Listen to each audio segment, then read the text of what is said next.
with the manufacturer. That's something that was suspected would have done. In fact, this investigation by this newspaper cited Guyana, Ghana, and Pakistan having to have been probably victims of these overpriced vaccines because of the middlemen involved. And guess what? The middlemen who have been named in Ghana's situation are not new to Ghana.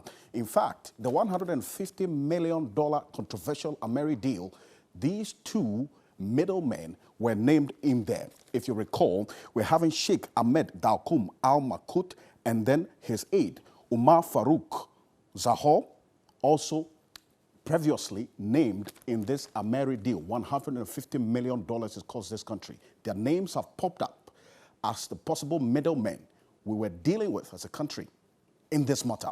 I've been joined via Zoom by a pharmacist and research fellow at the CDD, Dr. Kwame Sapon-Siedu. Doc, good evening to you. Thank you for your time this evening. I mean, you're used to and you know how drugs move in international quarters. Was it prudent to have been dealing with middlemen in a situation like this as a country? Well, it would be naive if I said anything different from what the WHO said. The WHO has a document published in 1989 on the movement of drugs in international commerce. When a drug has an emergency use authorization, it means that the data available for the use of that drug is not complete, and the market authorization holders, that is the company that is putting that drug onto the market, and the product license holders, which is the people who own the patent. So if you look at something like AstraZeneca, Oxford are the patent holders. The market authorization holders are AstraZeneca. Do not have enough data. And therefore, you need to deal with them directly so that if there's anything, it can be resolved appropriately. And that is where the WHO is coming from. And that is why you don't deal with middlemen. Because if you deal with middlemen, if something goes upstream, it could just be that you bought fake. And if you bought fake, you cannot put it at the doorstep of the market authorization holder or the product license holder.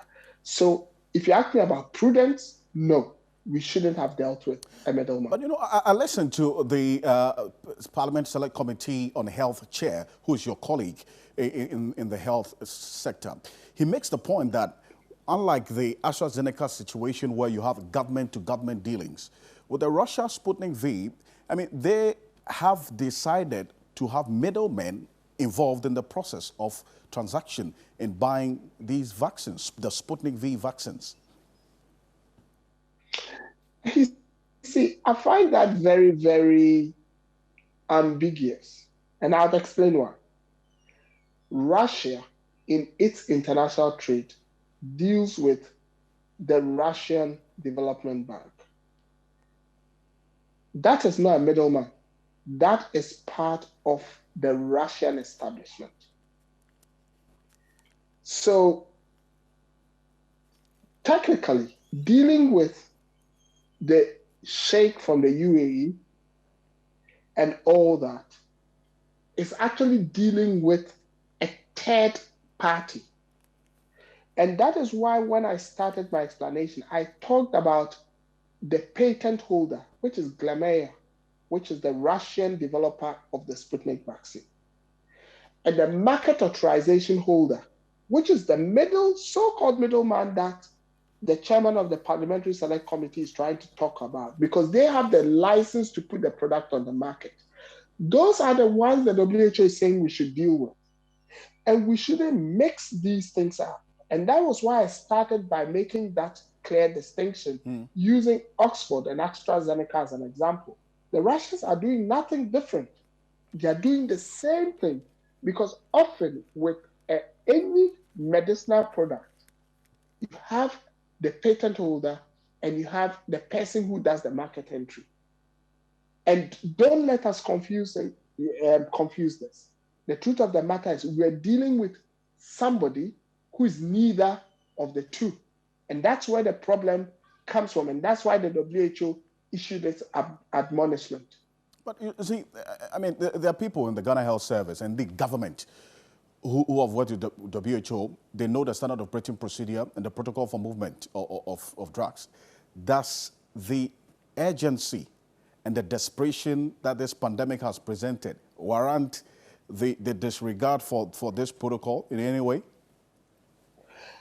It's interesting because I spoke to your colleagues, Johnny Hughes and Kamla Klute, way back last year. And I told them that we could get here. I told them that we needed to be at the table if we didn't want to get here.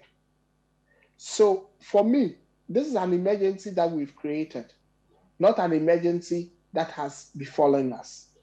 And that is why, you see, ask yourself, why would the WHO make a statement? What you played, and I was listening, it said at the General Assembly, they discussed why countries find themselves in this situation. Am I wrong?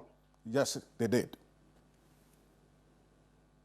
And I'm telling you, on this platform, I have spoken and said we didn't need to get here.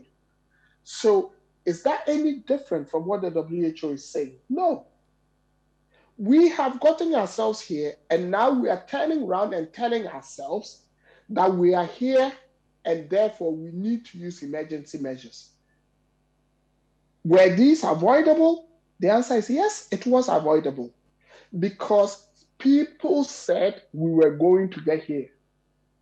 So those people you're saying are in government today who worked with the WHO knew if we didn't act appropriately, like the WHO has said in the clip you played, we're going to get here. Are we now saying we have gotten here and therefore we need to act inappropriately? Is that prudent use of public funds? I beg to differ. Dr. Kwame Sapon said, Doc, thank you so much for your time this evening.